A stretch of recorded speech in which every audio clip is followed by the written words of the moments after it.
5 spot flower हमने इस 4 inch के गमले में लगाया था।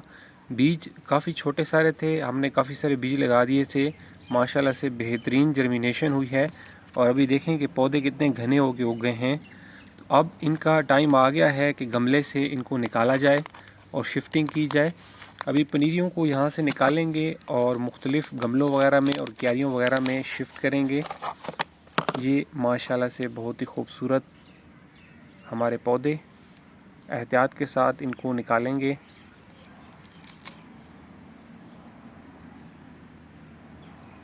और फिर इनको हम शिफ्ट करते हैं। इंशाल्लाह इनकी जो अपडेट्स हैं वो चैनल पे साथ साथ आती रहेंगी और इन पे जब फ्लावरिंग होगी तो उसकी डिटेल्स भी चैनल पे शेयर करेंगे।